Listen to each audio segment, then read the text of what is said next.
영혼의 쉼터를 찾아주신 여러분을 축복하며 환영하며 사랑합니다.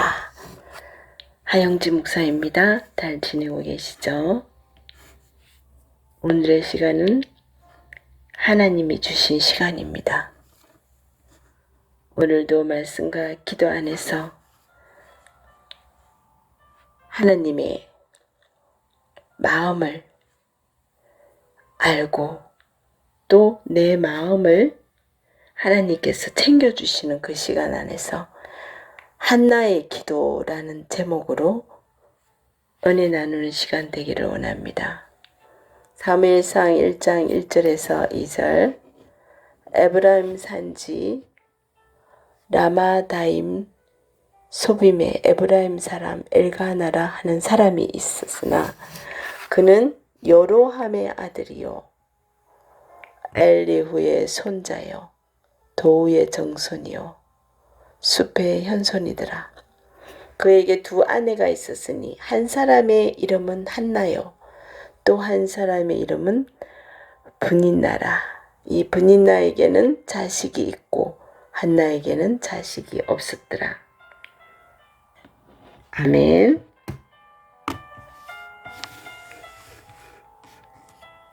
우리에게 기도는 두 가지로 크게 분류할 수가 있습니다.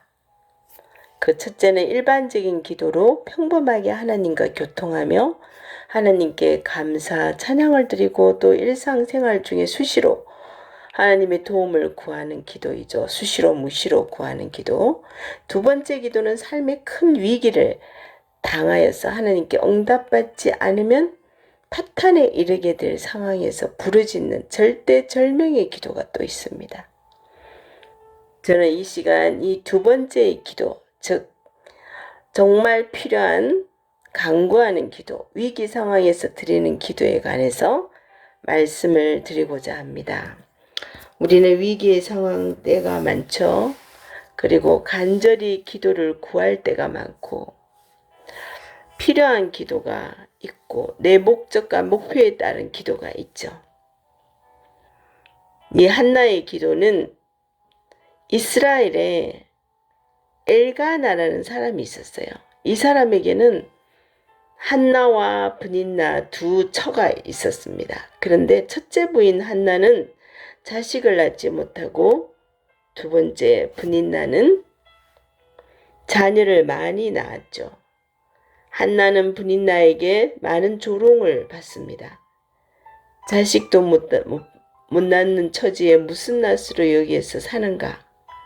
한나는 매일 브닌나에게 의해서 격동을 해야 합니다. 한나의 남편 엘가나는 1년에 한 번씩 실로에 있는 하나님의 성전에 나가서 하나님께 제사를 드렸습니다. 그때 그는 한나를 너무 사랑하기 때문에 언제나 제물의 분깃을 브닌나와 그 자식에게 주는 것보다 갑절을 한나에게 주었어요. 그러나 한나는 그것으로 위로를 받을 수가 없었죠. 한나는 항상 울고 음식도 먹지 않았습니다. 자녀가 없는 것 때문에. 그래서 엘가나는 한나를 위로하여서 한나여 어찌하여 울며 먹지 않는고 내가 그대에게 10 아들보다 낫지 않냐 이렇게 하면서 항상 엘가나 남편은 말을 합니다. 남편의 사랑과 배려에도 위로를 받지 못한 한나는 죽느냐 사느냐라는 기로에 서게 되었습니다. 한나는 목숨을 걸고 하나님께 부르짖어 기도하기를 결심합니다. 그는 간절히 부르짖어 기도했습니다. 결국 하나님께서는 응답을 하셨습니다. 우리가 무엇이든지 기도하고 구하는 것은 다 받은 줄로 믿으라 믿고 한나는 기도를 한 것이죠. 이 한나에게 사무엘이라는 아들을 주셨어요. 그래서 여러분 연속적으로 다가오는 그 고통이 죽느냐 사느냐 하는 그 최후의 결단을 하게 하는 것입니다. 이 결단의 결과로 부르짖는 기도는 하나님의 보좌를 움직이게 되는 것이죠. 너는 내게 부르짖으라. 내가 내게 응답하겠고 내가 알지 못하는 크고 비밀한 일들을 보이리라. 예레미야 33장 3절. 자식이 가시가 되어 나를 찌르고 남편이 아내가 때로는 부모가 내 주위에는 나를 가시로 찌르는 사람들이 많은가 하며 탄식을 합니다.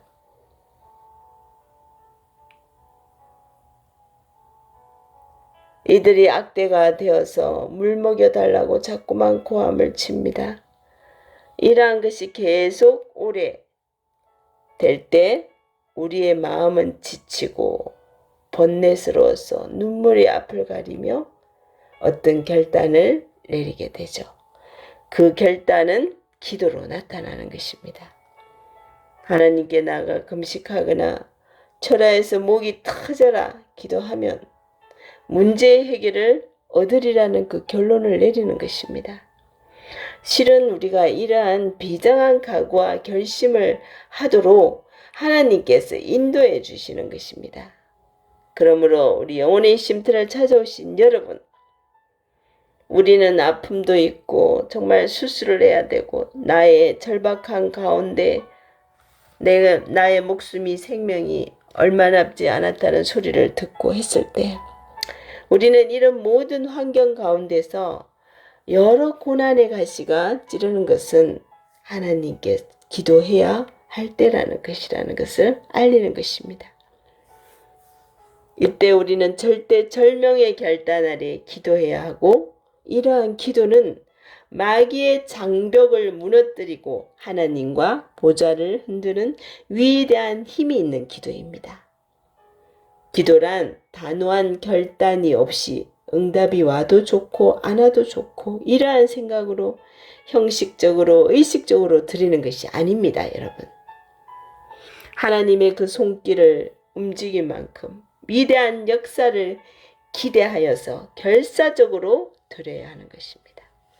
12의 혈류병을 앓은 여인을 보십시오. 그는 예수 그리스도의 옷자락에 손만 대면 그 병이 나으리란 확고한 결론을 내리고 병으로 지친 몸을 간신히 이끌어서 주님께 나아갑니다. 그 옷깃만 잡아도 자기가 계속 흘러내리는 그 출혈을 막을 수 있을 것 같았던 거죠. 사생결단을 한 거죠.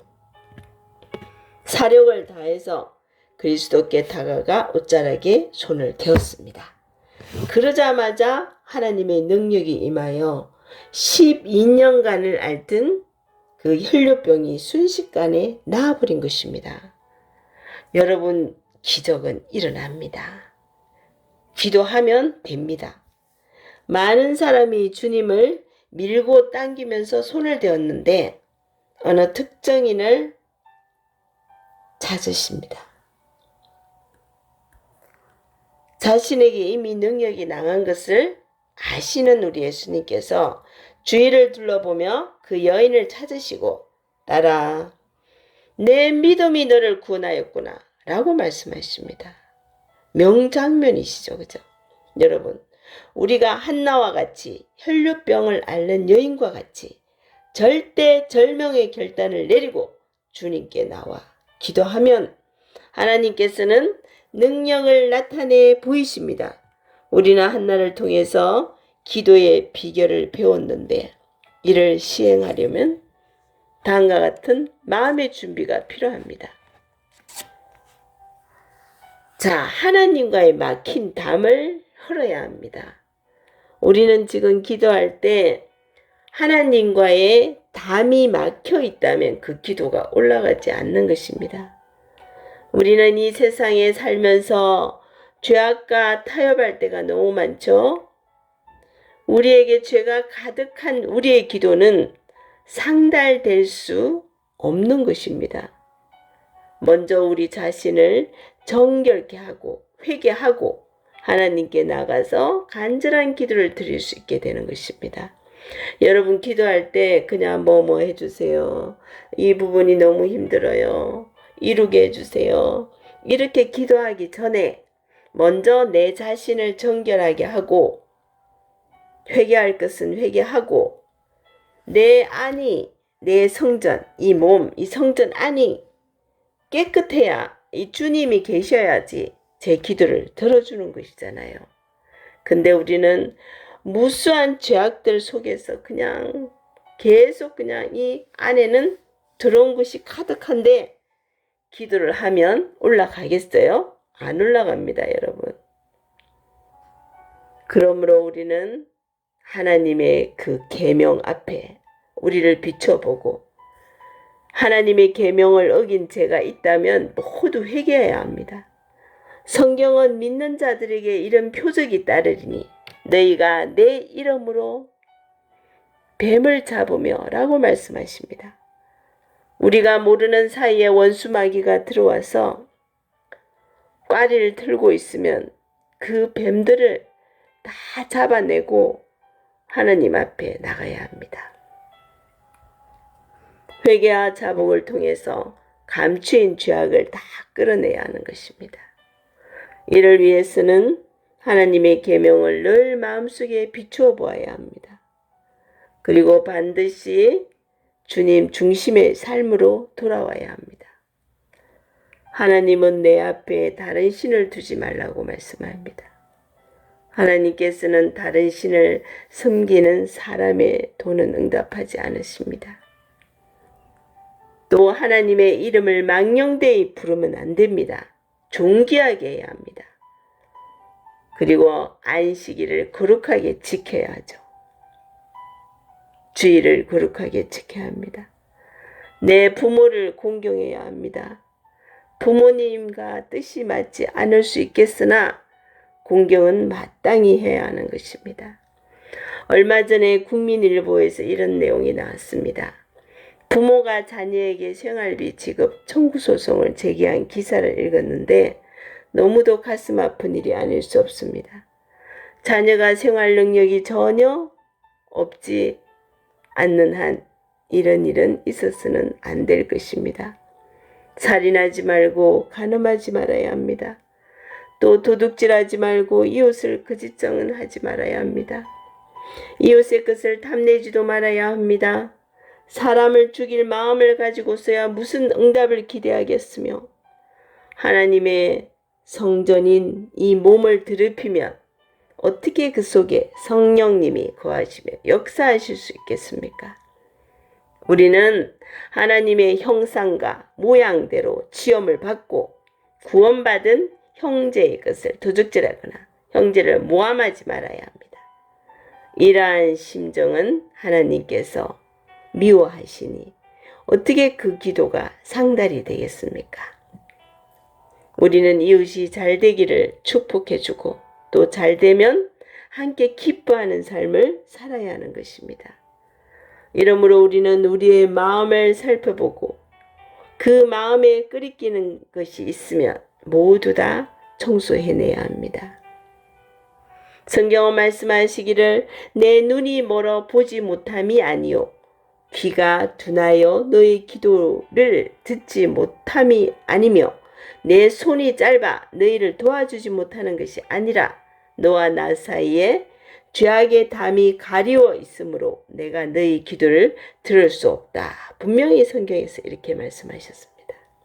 예수님께서 회개하라 천국이 가까웠느니라 라고 외치신 그대로 하늘나라와 회개는 분리할래야 분리할 수가 없습니다. 이러므로 언제나 하나님 앞에 나가기 전에 우리는 죄악의 담을 흘어야 하는 것입니다. 세 번째는 이제 결사적인 기도를 보겠습니다. 한나는 성전에 나와서 통곡하면서 몸부림치며 기도했습니다. 그러다가 그만 지쳐서 나중에는 입만 달싹달싹 했습니다. 그때 엘리 제사장이 말합니다. 이 한나가 술에 취한 줄 알고 이 사람아 언제까지 취하여 있겠는가 포도주를 끊으라 라고 했습니다. 책망했죠. 한나는 엘리에게 말합니다. 나는 술에 취한 것이 아니라 너무 원통해서 하나님께 부르짖다가 지쳐서 그러는 것입니다. 라고 말을 했습니다. 엘리 제사장이 한나에게 말합니다. 평안히 가라. 내 기도를 하나님께서 답하시기를 원하노라. 라고 말하고 난 후에 한나는 은혜 받기를 원합니다 고 말하고 다시는 걱정을 하지 않았습니다. 응답의 확신이 왔기 때문에 그는 마음이 평안했습니다. 우리도 기도를 할 때 응답되었음을 믿고 기도를 하며 마음이 편안합니다. 너무 불안해하지 마세요. 갈멜산에서 엘리야의 기도를 보십시오. 엘리야는 3년 6개월 동안 비가 오지 않던 이스라엘에 하나님께서 비를 주시겠다고 선언했습니다. 그는 아방을 청하고 바울 선지자 450명, 아세라 선지자 400명을 불러놓아서 제단에 불이 내리는 것을 통해서 참 신이 누구인가를 시험하여서 이겼습니다. 하나님이 제단에 불이 임하여 참신 이심이 나타났던 것입니다. 엘리야는 참패한 이방신의 선지자들을 다 잡아서 기소인 냇가로 데리고 가 목을 베었죠. 이스라엘 백성들의 불신앙에 대한 회개였습니다. 그리고 난 다음에 갈멜산에 올라가 기도를 했습니다. 성경에 의하면 엘리야가 땅에 꿇어 엎드려 기도했는데 머리가 무릎 사이에 들어갔다고 했습니다. 얼마나 간절히 기도했으면 배 창자가 땡겨서 허리가 굽어져 얼굴이 무릎 사이로 들어갔겠습니까? 창자가 오그라질 정도로 하나님께 부르짖어 기도한 것입니다. 그러면서도 그는 그의 종에게 산에 올라가 비가 올 징조가 보이나 보고 오라고 했을 때 한 번, 두 번, 세 번, 7번까지 증거가 나타날 때까지 기도하면서 종을 올려보냈습니다. 7번째 다녀와서 뭐라고 했어요? 손바닥만한 구름 한 점이 나타났다고 하자 엘리야는 종에게 왕이여 비가 맞지 않도록 빨리 마차를 타고 산에서 내려가소서라고 전하고 일렀습니다. 잠시 후 비가 쏟아질 때 여호와의 능력이 엘리야에게 임하매 그가 허리를 동이고 앞에서 시내까지 달렸습니다. 우리가 이런 세 가지 한나의 기도, 하나님과의 막힌 담을 흘러 결사적인 기도를 통해서 여러분이 한나의 기도가 결국은 이루어져서 그 두 번째 처인 브닌나보다 더 많은 아기들을 그 다음에 사무엘을 낳고 그 다음에 하나님이 더 많이 주셨습니다. 그리고 나중에 사무엘을 선지자로 사용하고 처음에 성전에서 자랐죠. 성전에서 자라고 나중에 또 집으로 돌려보내주셨습니다. 이렇게 우리의 기도는 정말 이 한나의 기도처럼 결사적인 기도를 통하여서 부르짖는 기도로 온전히 주님께 올인하여서 기도하는 영성을 키우시길 원합니다. 여러분 많이 힘들잖아요. 되는 일이 없죠. 하지만 주님께 결사적인 기도를 한번 해보세요. 그리고 하나님과의 막힌 담을 다 흘어보세요. 그것은 내가 회개하는 길밖에 없습니다. 여러분들 내 안에 들어온 모든 것들을 깨끗하게 내보내는 길은 회개입니다. 내가 변하는 것입니다. 내가 바뀌는 것입니다. 내가 다시 거듭나는 것입니다. 그래서 내 안에 모든 성전이 내 몸 안에 성전이 깨끗해야 기도하는 것마다 다 들어주십니다. 하나님은 말씀하십니다. 너희가 무엇이든지 기도하고 구하는 것은 다 받은 줄로 믿으라. 내가 그렇게 하리라 고 하십니다. 여러분 힘내세요. 기도의 힘은 위대합니다. 기도밖에 없습니다. 지금 시대는 기도밖에 없어요. 세월을 아끼라. 지금 때가 악하니라. 라고 에베소서 말씀에서도 말씀하시잖아요. 때가 이제 악합니다. 앞으로 오는 또 수많은 시간들이 좋은 시간이 아니라 앞으로 더욱더 성경대로 주님의 시간이, 환난의 시간이 다가옵니다. 그 시간을 위해서 미리미리 우리가 준비하고 살아야 합니다. 오직 예수님께 붙들린 삶을 살 수밖에 없습니다. 주님은 우리가 오기를 원하십니다. 주님은 우리가 가까이에서 대화하기를 원하십니다. 묻기를 원하십니다. 주님, 오늘은 제가 무엇을 해야 할까요? 오늘은 어떤 삶을 살까요? 오늘도 주님이 주신 이 24시간 헛되지 않게 살게 해주세요. 이렇게 늘 주님 앞에서 고백하는 믿음의 신앙인이 되기를 간절히 원합니다. 감사합니다. 예수님의 이름으로 기도드렸습니다. 아멘.